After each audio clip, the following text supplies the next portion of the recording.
Speed up the inheritance. I'm putting pressure on the lawyer tomorrow, my daughter-in-law whispered just a few feet away from my husband's casket, as if the man we had just buried was nothing more than paperwork waiting to be processed. And in that moment, something inside me didn't break, it stilled. I stood there in my black dress, gloves fitted neatly over hands that had cooked for this family for over 40 years, and I did not turn around. I did not react. I simply listened. The church was filled with soft organ music and quiet murmurs, the kind meant to comfort the grieving. But all I could hear was the calm certainty in Vanessa's voice, the kind that doesn't question whether something will happen, only when. When I finally looked over, she had already composed herself, her hand resting lightly on Daniel's arm, her face arranged into something appropriately sorrowful, her eyes lowered just enough to suggest respect. Anyone else would have believed her. For a moment, I almost did too. I had always believed that funerals revealed the truth about people, that grief stripped away pretense, leaving only what was real behind. But now I understood something different. Some people used grief as cover. I greeted guests as they approached, accepting condolences, nodding politely, thanking them for coming, all while replaying her words in my mind with careful precision. Speed up the inheritance. Not we'll take care of things. Not we'll figure it out together. No, there was urgency in her tone, calculation. And Daniel, my son, he hadn't corrected her. He hadn't even looked surprised. That realization settled heavier than anything else. I watched them from across the room as the service ended. The way Vanessa leaned in to speak quietly, the way Daniel nodded without hesitation, and I felt something shift. Not grief, not anger, but clarity. It wasn't sudden. It was slow, like adjusting to dim light, until shapes began to sharpen. Small moments from the past began lining up in my mind with uncomfortable precision. The way Vanessa had insisted on managing certain details over the past year. The way Daniel had grown distant, distracted, always too busy to sit down with me the way he used to. At the time, I had called it life. Now, I called it something else. Outside, the afternoon air carried a cool breeze, brushing lightly against my face as people gathered in small groups, speaking in hushed tones. Vanessa stood among them, composed and graceful, thanking everyone for their support, her voice soft and measured. She even placed a hand over her heart as she spoke, a gesture so practiced it might have been rehearsed. I approached slowly, my steps steady, my posture straight, and when her eyes met mine, she smiled, a gentle, sympathetic smile, as if we shared the same loss in the same way. He would have wanted today to be peaceful, she said softly. I held her gaze for just a second longer than necessary, then nodded. Yes, I replied, my voice calm, even. He always valued honesty. She blinked, just once, barely noticeable. Then she smiled again. And in that small pause, that almost invisible hesitation, I knew I hadn't imagined anything at all. I did not leave the church right away. I stayed, standing near the last row of pews as the crowd slowly thinned, watching how people behaved when they believed the moment had passed, when the performance of grief was no longer required. That was when the truth tended to surface, not in grand gestures, but in small, careless details. Vanessa lingered near the front, speaking to a few guests with that same composed expression, her voice low and gentle, but her eyes moved differently now, scanning, calculating, always aware of who was watching and who was not. Daniel stood beside her, his hand resting on her back in a way that felt automatic, rehearsed even, and I realized I could not remember the last time he had stood beside me like that, not out of obligation, but out of instinct. I stepped outside eventually, the late afternoon sun already beginning to soften into evening, casting long shadows across the parking lot. The air smelled faintly of cut grass and distant traffic, ordinary things that felt strangely disconnected from everything that had just happened. I had expected to feel overwhelmed by grief, to be consumed by the absence of my husband, the man I had shared my life with for over 4 decades. But what I felt instead was something quieter, something sharper. It was not that I missed him any less. It was that my mind had shifted its focus entirely. Loss had been replaced by awareness. I sat in my car for a moment before starting the engine, my hands resting lightly on the steering wheel, and I allowed the silence to settle. Then, almost without thinking, I reached for my phone. There were already messages waiting, condolences, offers of help, kind words from people who truly meant them. I read a few, responded politely, then paused when I saw a message from an unfamiliar number. It was brief. Mr. Blake would like to speak with you regarding your husband's estate. Please let us know when you are available. I stared at the screen for a second longer than necessary, then set the phone down without replying. Of course he would. My husband had always been careful, deliberate in everything he did, especially when it came to finances. He believed in planning, in preparing for outcomes others preferred not to think about. At the time, I had appreciated that about him. Now, I found myself wondering just how much he had anticipated. I started the car and drove home slowly, taking the longer route without fully realizing it, passing streets and houses that felt both familiar and distant at the same time. When I pulled into the driveway, the house looked exactly as it always had. The same white siding, the same neatly trimmed hedges, the same porch light waiting to be turned on at dusk. But as I stepped inside, the silence felt different. It was no longer just the absence of his presence. It was the presence of something else entirely, something that had been there longer than I had allowed myself to see.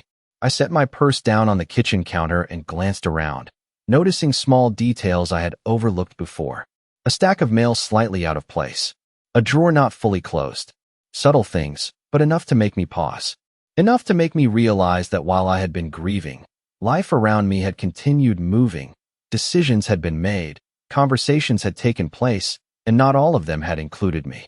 I walked into the living room and sat down in my usual chair, the one positioned just beneath the window where the afternoon light used to fall across his newspaper as he read. The space felt unchanged, and yet I understood now that it was not. I folded my hands in my lap and let out a slow breath, not heavy with sorrow, but steady, controlled. They thought I was alone now. They thought I was unguarded. And perhaps, until today, I had been. But that assumption, like so many others, was about to be tested. The next morning arrived with a quiet kind of clarity that I had not felt in a long time, not even before the funeral, as if something inside me had settled overnight into a place that was no longer clouded by assumption or habit. I woke early, before the sun had fully risen, and for a moment I lay still, listening to the silence of the house, noticing how different it felt now that I was paying attention to it. It was no longer just empty. It was revealing. I moved through my morning routine slowly, deliberately, making coffee the same way I always had, measuring each scoop with care, pouring the water, waiting for the familiar sound of it brewing. But even that simple act felt sharper, more defined, as if I were seeing my own life from a slight distance for the first time. When I sat down at the kitchen table, I noticed the mail again, still slightly misaligned from the day before, and this time I did not ignore it. I reached for the stack and sorted through it piece by piece. Bills, advertisements, a handwritten condolence card, and then something else. A bank statement I did not immediately recognize. The envelope had already been opened. That alone was enough to make me pause. I did not rush. I slid the paper out carefully and read through the numbers, the transactions, the account details, and as I did, a slow, deliberate understanding began to form. There were transfers I had not authorized. Small at first glance, spaced out just enough to avoid drawing attention, but consistent, methodical, intentional. I set the paper down and folded my hands over it, my expression unchanged, but my mind moving steadily through possibilities, eliminating what could be coincidence and what could not. My husband had always been precise with finances. He did not overlook details, which meant if something like this had been happening, it had not been by accident. I stood and walked toward his study, a room I had not entered since before the funeral, not out of fear, but because I had not yet needed to. Now I did.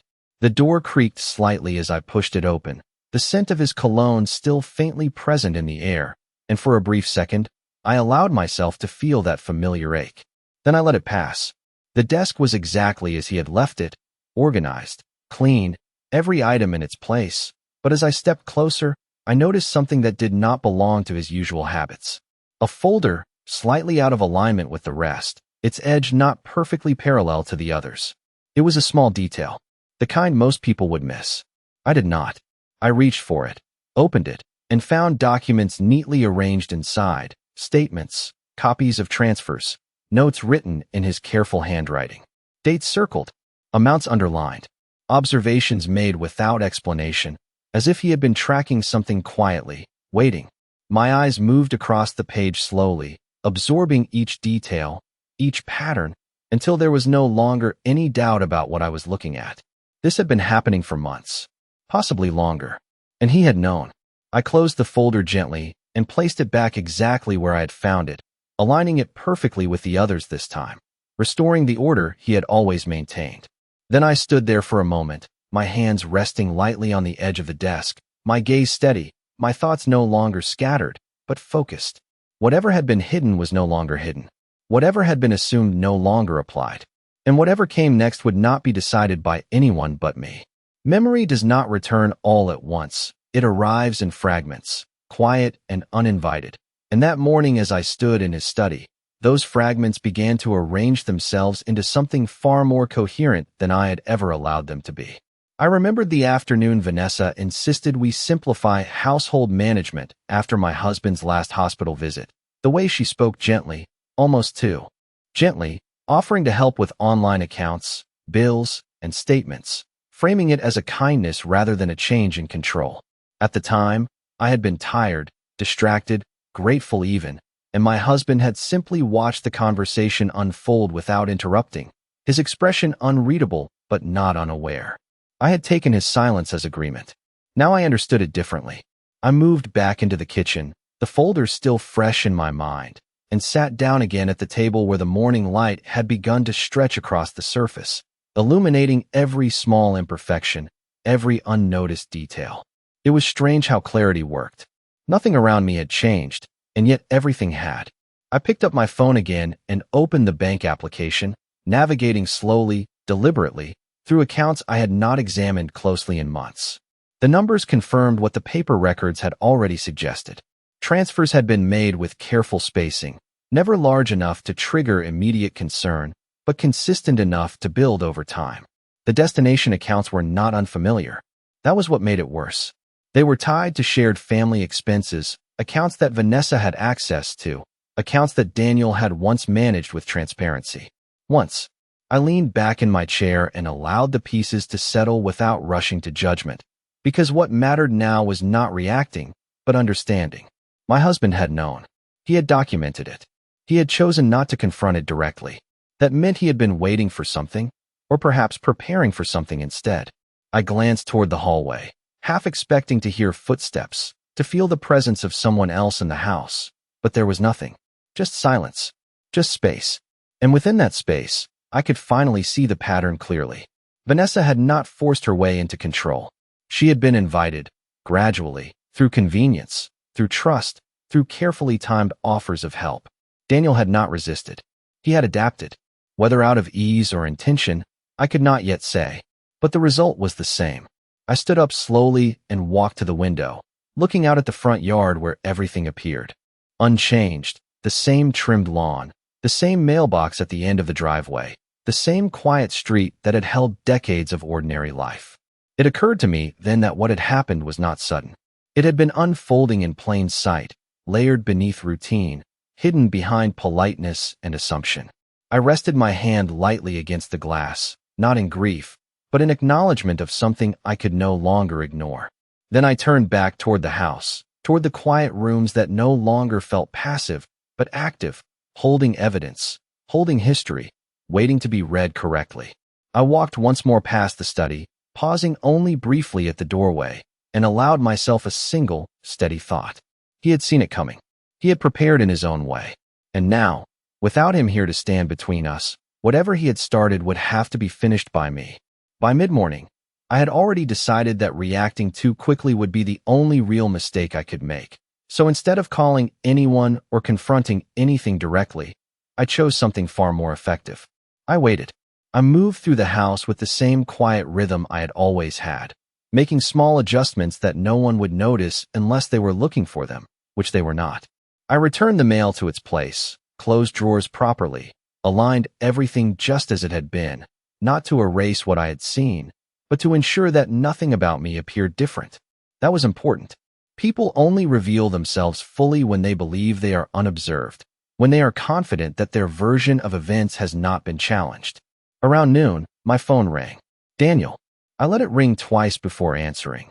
giving myself just enough time to settle my voice into something calm and familiar. He asked how I was doing, his tone careful, measured, almost rehearsed, and I could hear Vanessa in the background, not speaking, but present. I told him I was fine, that I was taking things one step at a time, that the house felt quiet but manageable. All of it was true, just not in the way he might have assumed. There was a pause, brief but noticeable, before he mentioned that he and Vanessa would come by later in the afternoon to check on me, to help with anything I might need. I agreed without hesitation. Of course, I said. That would be nice. After the call ended, I set the phone down and allowed myself a small moment of stillness, not to think, but to observe the shape of what was forming. They were not waiting. They were moving forward, assuming that I would follow the path they had already outlined for me. That assumption would be useful. I spent the next few hours reviewing what I had found, not obsessively, but carefully, noting dates, patterns, connections, letting the information settle into something I could rely on later. Then, just before 3 o'clock, I made a call of my own. The number from the message the day before. The assistant answered promptly, professional, polite, and when I gave my name, there was a brief shift in tone, recognition. I asked if Mr. Blake was available, and within moments, his voice came on the line, steady and composed. He expressed his condolences, his words sincere but not excessive, and then he asked if I had received his message. I told him I had. There was a short pause, not uncomfortable, but deliberate, as if he were choosing his next words with care. Then he said something that settled everything into place more clearly than anything I had seen so far. Your husband left very specific instructions, Margaret. Instructions that were not to be discussed until after the funeral. I did not respond immediately. I did not need to.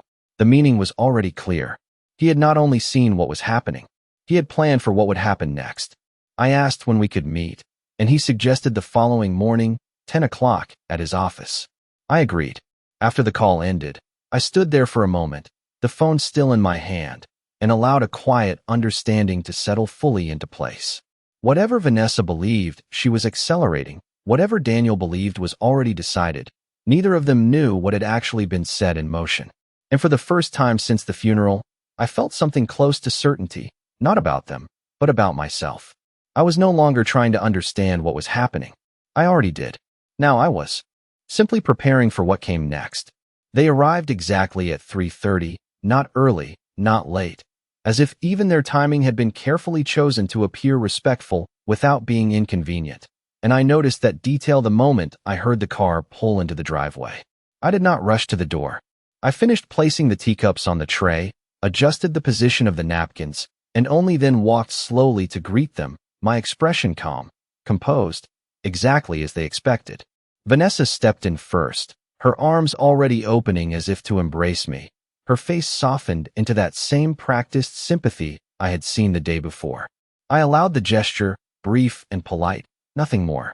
Daniel followed, his presence quieter, less defined, his eyes scanning the room in a way that felt less like concern and more like assessment. He asked if I had eaten, if I needed anything, small questions that filled space without revealing much of anything at all. I told him I was fine, that I had been keeping busy, that everything was under control. Again, all true, just not in the way they assumed. We moved into the living room, and I gestured for them to sit, taking my usual chair while they settled across from me, close enough to appear connected, distant enough to feel separate. Vanessa complimented the house, remarked on how well everything looked considering everything that had happened, her tone light, almost reassuring, as if she were easing me into a transition I had not agreed to. I thanked her quietly and poured the tea, my movements steady, unhurried, each action deliberate without drawing attention to itself. Conversation flowed in a careful pattern, circling around practical matters, the upcoming days, paperwork that would need to be handled, accounts that would need to be reviewed, always framed as support, as assistance, never as control. That was the part that might have worked before. But now, every word felt placed rather than spoken. At one point, Vanessa leaned forward slightly, her voice lowering just enough to suggest intimacy, and mentioned that it might be helpful to consolidate certain accounts soon, to simplify things, to make the process easier for everyone involved. I met her gaze and nodded slowly. as if considering the suggestion for the first time. That sounds reasonable, I said. We should make sure everything is handled properly. Her smile widened, subtle but unmistakable, and for a brief moment, I saw something beneath it, something sharper, more certain. Daniel glanced at her, then back at me, and added that he could take care of contacting the bank, that he would make sure everything was arranged efficiently. I thanked him as well, my tone even, appreciative, and I watched how easily the conversation shifted after that, how quickly they moved on once they believed the direction had been accepted. They stayed for another 20 minutes, speaking about small things, neighbors, errands, the kind of ordinary details that create the illusion of normalcy. And when they finally stood to leave, Vanessa placed her hand lightly on my arm and told me not to worry about anything, that they would take care of things from here. I smiled, just enough to match her tone, and walked them to the door, watching as they stepped back into the late afternoon light, their figures framed briefly against the driveway before the car door closed and the engine started. I stood there until they were gone, until the sound of the car faded completely, and only then did I close the door and return to the quiet of the house. I did not feel upset. I did not feel betrayed. What I felt was something far more useful. I had seen exactly what they believed, exactly how far they were willing to go, and more importantly, exactly how confident they were that I would not stand in their way. I walked back into the living room and picked up my teacup, now barely warm, and took a small sip, my gaze steady, my thoughts clear. Tomorrow, I would meet with Mr. Blake. And for the first time, I would not be walking into a conversation unprepared. I arrived at Mr. Blake's office 10 minutes early, not out of anxiety, but out of habit, the kind my husband had always respected, the kind that ensured you were never the one being observed without being prepared. The building itself was quiet, understated, with polished floors and muted colors that suggested discretion rather than display, and as I sat in the waiting area, I noticed how everything seemed designed to keep conversations contained, private, controlled. At exactly 10 o'clock, his assistant stepped out and greeted me by name, her tone professional but warm, and led me down a short hallway into his office. Mr. Blake stood as I entered, offering a firm handshake and a brief, respectful nod before gesturing for me to sit. There was no unnecessary sympathy in his expression, no extended condolences, just a quiet acknowledgement of the moment, which I appreciated more than anything else. He waited until the door was fully closed before speaking, as if even the timing of his words mattered. Your husband was very clear about what he wanted, Margaret, he said, his voice steady, deliberate, and I felt a small, almost imperceptible shift inside me as those words settled. He had not just prepared documents. He had prepared outcomes. Mr. Blake opened a folder on his desk, one that was noticeably thicker than I had expected, and turned it slightly so I could see the contents. There were pages marked with tabs, sections clearly organized, everything structured in a way that reflected the same precision I had seen in my husband's study. He began by explaining that certain assets had been placed under conditional terms, terms that required specific behaviors to be maintained in order for access to be granted, and that these conditions had been outlined in detail well before my husband's health had declined.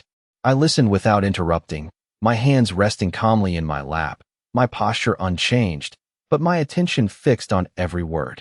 Then he said something that made everything align with perfect clarity. There are provisions that address misconduct, he continued, his tone unchanged, as if discussing something entirely routine, but I understood immediately what that meant. Not assumptions, not suspicions, documented, defined actions with consequences already attached. He turned another page and briefly outlined how any attempt to manipulate financial access, any effort to redirect funds without proper authorization, would trigger a review, and under certain circumstances, a complete forfeiture of rights tied to those assets. I did not react outwardly. I did not need to. The structure was already clear. My husband had not confronted the situation directly because he had built something far more effective, a system that did not rely on emotion, only on action. Mr. Blake then looked at me directly, his gaze steady, and asked a simple question. Have you noticed anything unusual recently? I met his eyes without hesitation and nodded once. Yes, I said. I have. There was no need to elaborate further. He did not ask me to. Instead, he closed the folder carefully and placed his hand over it, as if sealing something that had already been decided long ago.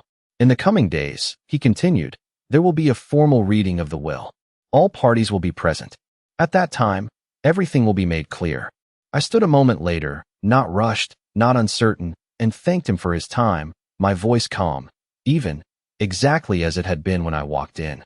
As I stepped back into the hallway, the quiet of the building felt different now, not neutral, but purposeful, as if it had been holding this moment in place, waiting for it to unfold.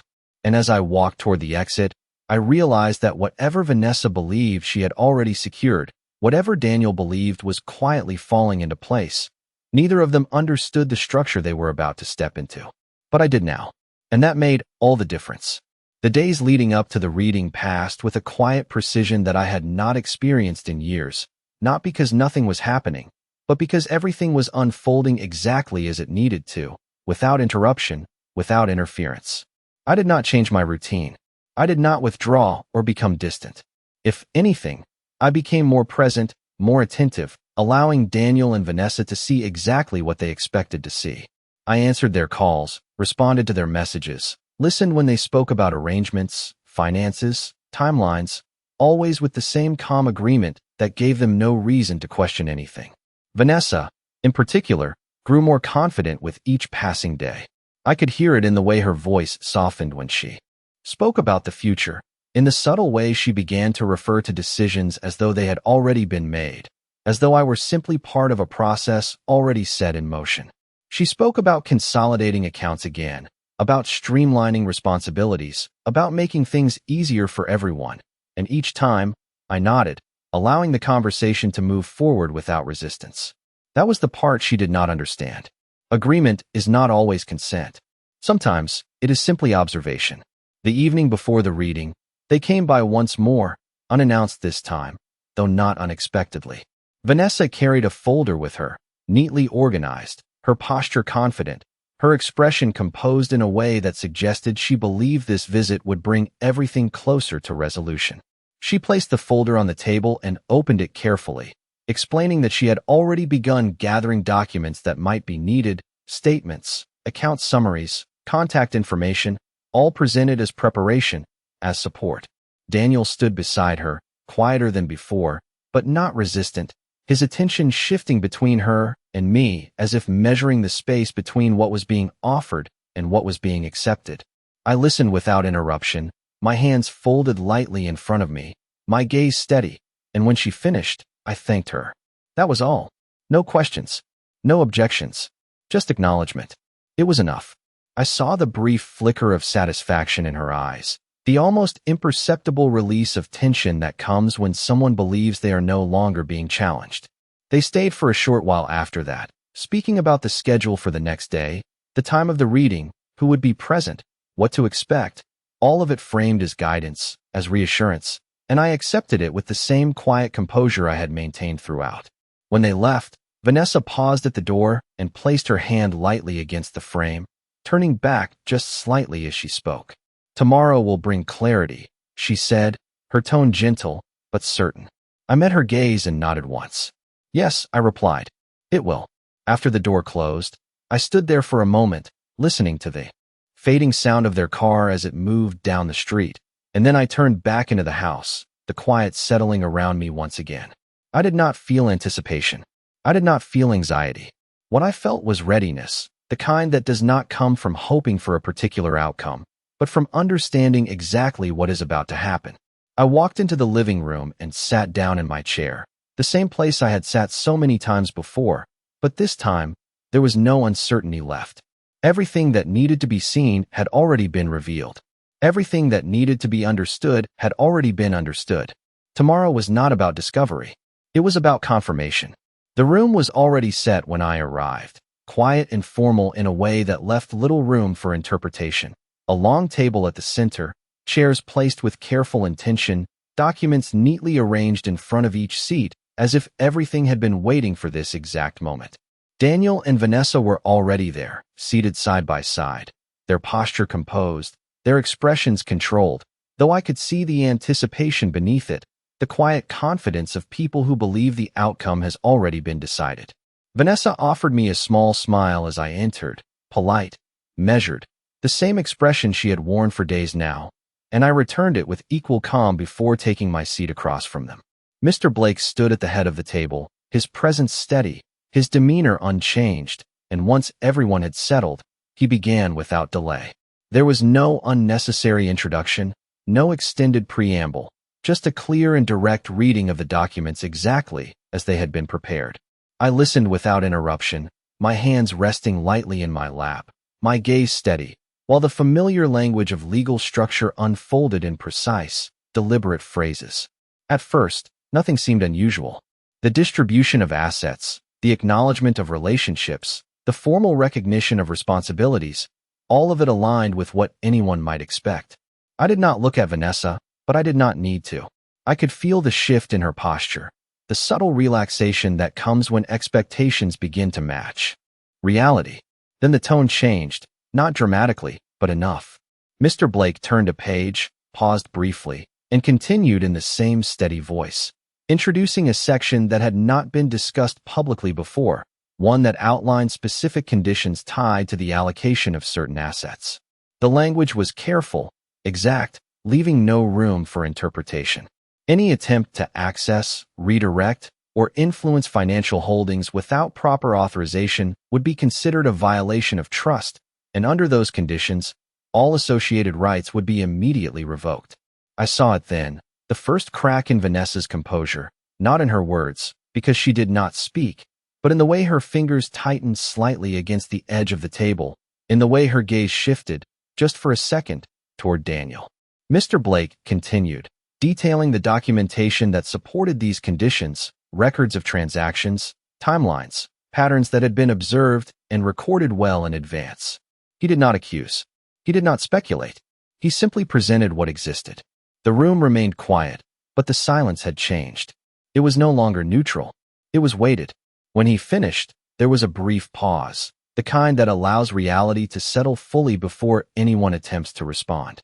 Vanessa spoke first, her voice controlled, but no longer as steady as before, questioning the interpretation, suggesting there must be some misunderstanding, but Mr. Blake did not engage in argument.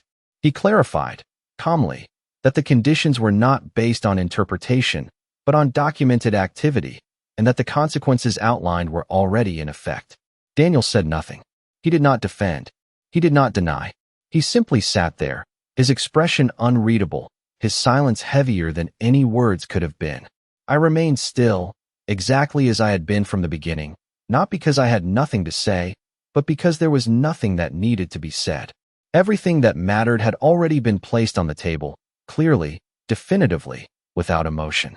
After a moment, I stood, not abruptly, not slowly, just with quiet certainty, and gathered my things.